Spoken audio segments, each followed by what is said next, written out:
Hi, in front of me is CAT S62 Pro, and today I would like to show you how you can use voice recorder on this device. Firstly, open Play Store, then type recorder and download one of these apps, for example that one.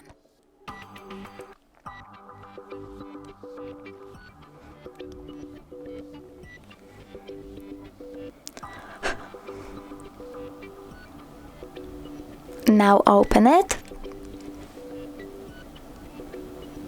click Allow, and tap on the red button to start your record. You can end it the same way. If you wanna rename your recording, tap on the three dots and choose Rename. Over here, type whatever you want and click Rename again.